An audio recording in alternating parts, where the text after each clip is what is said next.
Hello my friends, it is your brother Hampton from Hybrid Calisthenics, and today I am Hampton from Hybrid Creators.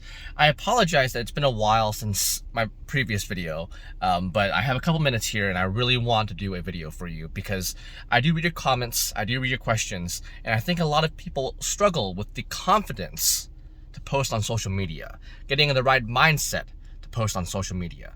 Now, many of you, especially some of maybe the older ones who were well into adulthood before social media became a thing, might scoff at this and say, you don't need any confidence to post on social media, right? You don't need any confidence. That's such a millennial buzzword. That's such a Gen Z buzzword, whatever they say nowadays. But I get that. I was raised by very salt of the earth men and women who only kind of believe social media and the internet is real. But you do, and you don't want to think, I know you might think of social media as just, dancers or people who make things that you consider not to be very important, but almost everyone consumes some form of media in some way. And the people who make that media do require some confidence to do that. Like, you might think that you consume different content. You might watch like martial arts content or self-improvement content or, construction content. I don't know. But that person making that, and whatever you watch that you enjoy, they need to be in the right mindset, because if they don't have the things that I'm going to talk about here, they may very well struggle with producing the content, and we kind of take it for granted. So let me go over them. There are three things.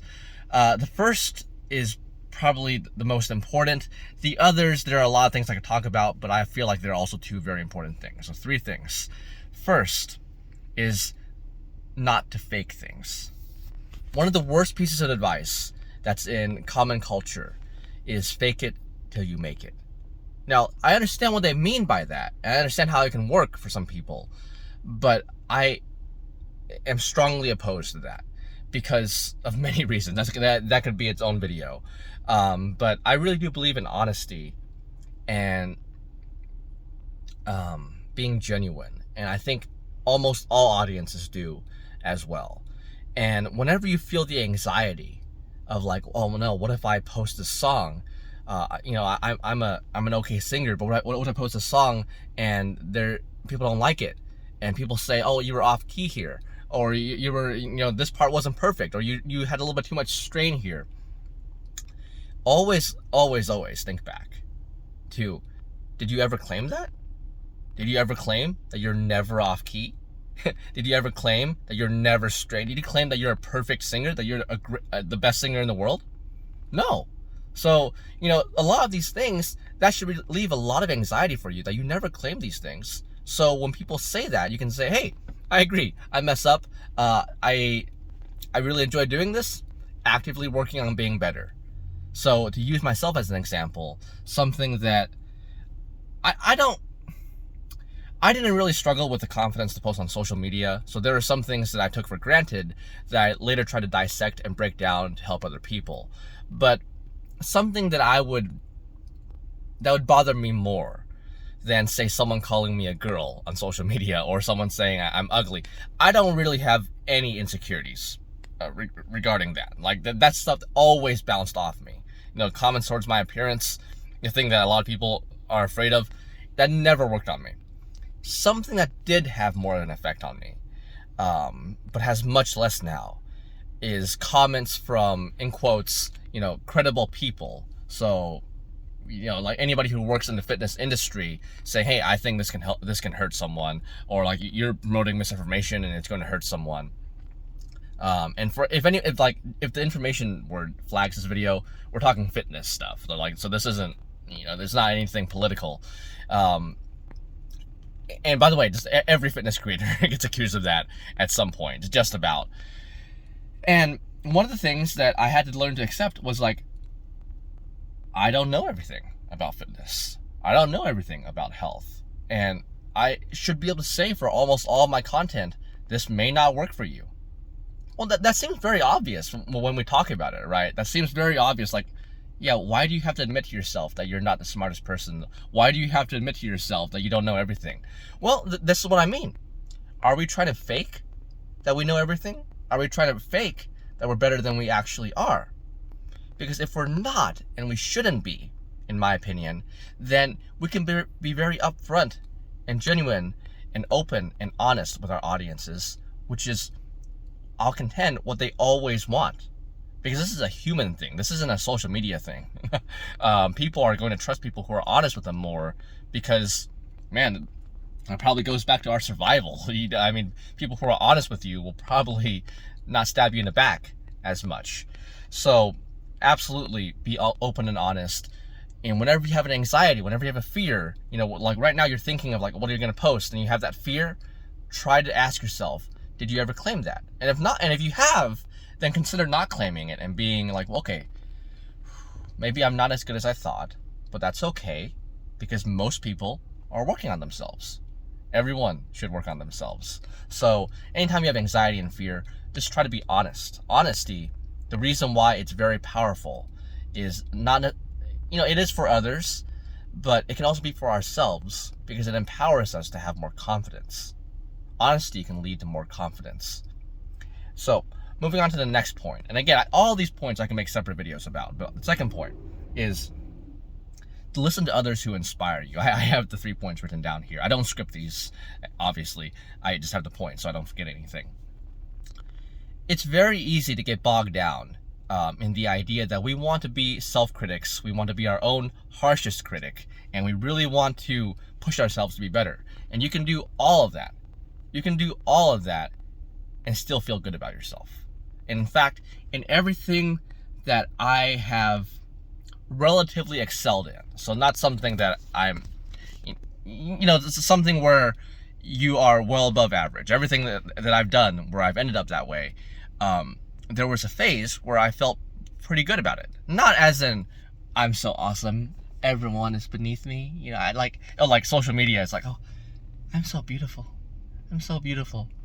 Not that, but where I just had the confidence to keep making more. Because our confidence and our optimism is an undervalued asset. Because when we feel that, when we feel like our cup is full, it's a lot easier to pour from that cup, right? And if we're shrouded in fear, anxiety, and negativity, that's going to affect everything we output. Even if you never want to be on social media, that's going to output how you treat your family. It's going to affect how you treat your friends. So we want that degree of reasonable confidence and optimism. It is not toxic. It is not toxic. It's the opposite. It's empowering. So you want to listen and surround yourself with people who make you feel good about yourself. Okay? Not to encourage you to be delusional. Let's use a real example here. Let's say you're a singer, okay, and you've sang for enough people that you have a general idea of how good you actually are. You know you're not terrible. You want to surround yourself with, it's like you don't want to surround yourself with people who only criticize you and only tear you down and don't have your best interests at heart. If all they do is criticize you, you have to ask yourself, is this making you better? Again, different things make different people tick, but I'm just trying to talk for the average person. If all they do is criticize you and they don't encourage you, then do you really want to hang around them?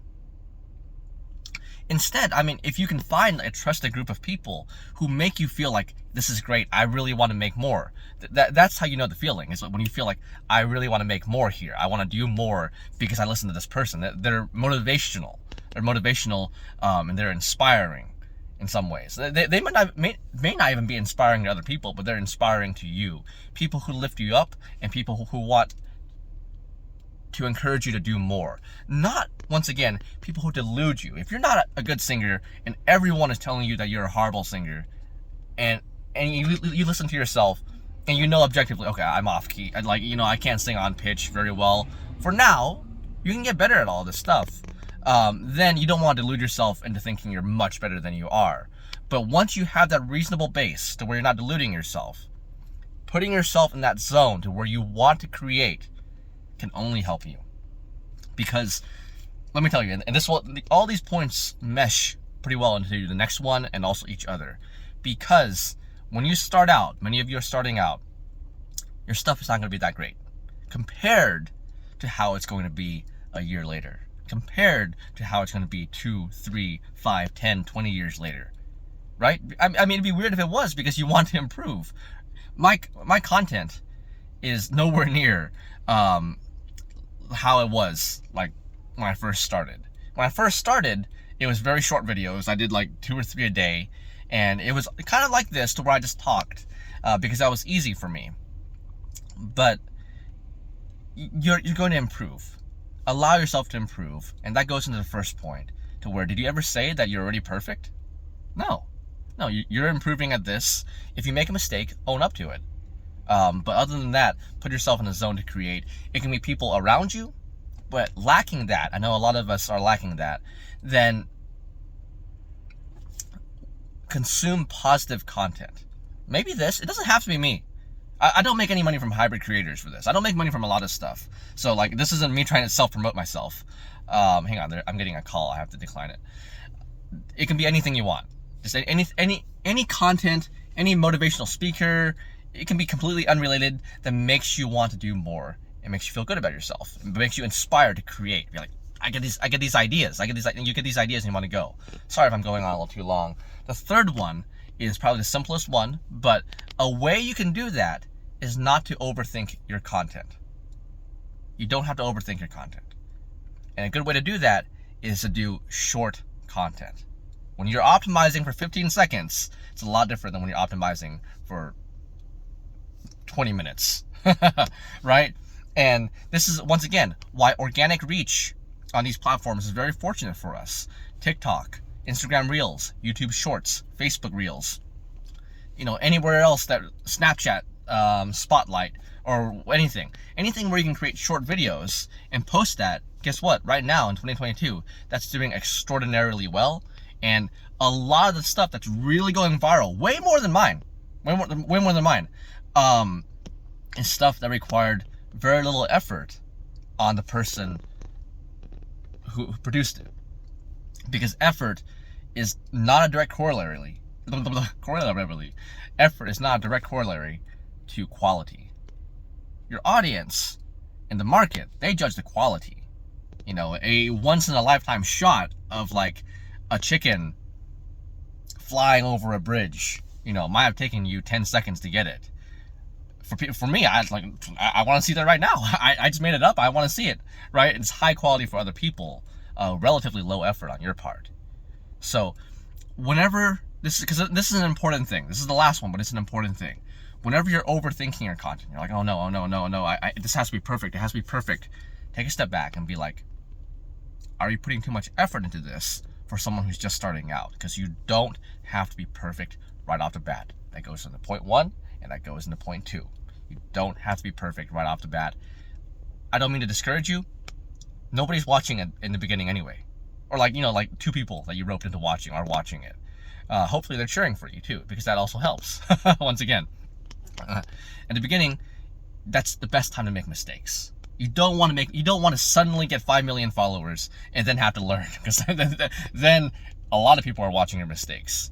In the beginning, make short, simple, relatively low effort content. Let me give you some confines. I know it depends on everyone. I know it doesn't apply to everyone, but in the beginning, if you're spending longer than an hour on a piece of content, that can be an article, that can be a video, that can be a short video. If you're spending longer than an hour and you're getting like, fewer than 100 views or something like that, you may want to consider stepping back from it. Because if you don't want to reduce the quality, then reduce the time. Like, well, in the Hampton, I really need 2 hours to produce a solid 2-hour video, or I need a solid 20-minute video. Well, you know what? Take a step back, start making some 1-minute videos that are very high quality, but also reduce the time spent for people to watch, because that will encourage people to watch, and it'll also encourage you to create, because you can make very high quality, just shorter time. So I hope this can help. I do have to run. It's a little past the time that I said I would meet someone, but I really hope this can help you. Please let me know if you have any questions. Thank you so much for watching. Have a beautiful day, my friend. And there's going to be a little bit of awkwardness because I'm not gonna edit this. I'm just gonna hit stop. Bye.